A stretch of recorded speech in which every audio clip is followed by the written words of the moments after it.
The FOMC meeting takes place this week, and it is expected that the chair, Janet Yellen and co, will keep the benchmark interest rate on hold, with Fed fund futures highlighting a greater than 90% probability for the move in December. So everyone's looking to December now. But this meeting, it still has significance. It's a big week. Well, James Bevan from CCLA here to explain exactly why. I just said we're not expecting anything this time round. Quite right.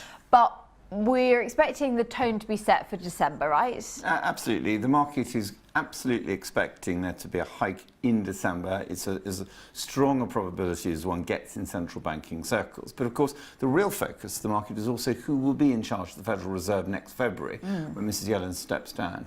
And who do you think it will be?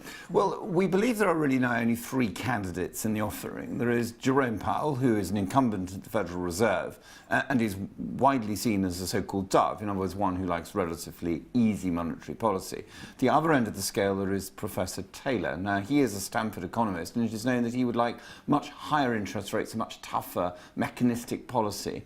And then there is, of course, Mrs. Yellen as the incumbent. Now, Mr. Trump has been tweeting, as always, about these things, and it's reasonably clear he would like to be able to make his mark, which suggests that Mrs. Yellen will not be reappointed, which is unusual because normally federal bank chairs do get a second term.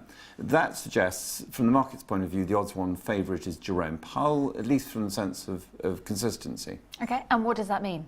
That we should have relatively accommodative monetary policy. That would be well received by markets, and therefore, if he is announced, I would expect the markets to go better. OK, and she said over the weekend that the biggest sticking point for her, or the biggest mystery, she put it, was inflation. It's an issue. I don't think she shops with Amazon. Anyone who shops at Amazon will know where disinflation is coming from. The disruptive companies that are cutting prices and not necessarily pursuing profits. So after all, Amazon's numbers last week demonstrated a huge rise in turnover, but a remarkably small shift in profit. Most of the profit coming from their web services, not from their sales. So the consumer benefits, inflation remains extremely low, but at the same time, it's very clear that profits growth is not top of the agenda for Amazon. OK, and while we're talking about US data, this week we've got the jobs number on Friday, and because of the disappointing number last time, we're expecting a bumper one this time. Well, do you know, everyone says that jobs numbers can only go one way. When one has unemployment this low and still with no wage inflation, I begin to anticipate that we are dealing far more with a challenge of too much debt in the economy, which is one of the reasons why very low interest rates have not worked. So I think that the market will become less obsessed with jobs numbers and more interested in terms of the outlook for the bond market. And perverse as it may be, when the Federal Reserve does hike rates, we might see the long bond yield actually fall as people begin to anticipate that the economy will slow. OK, and just going back to the FOMC meeting, so nothing on the agenda for this time, setting the tone for December. But the markets are going to do something, surely? Are we going to have any movements at all? What should we anticipate? Well, the market at the moment is attempting to trade off increases in corporate earnings relative to the price that should reasonably be paid to participate in that profit stream.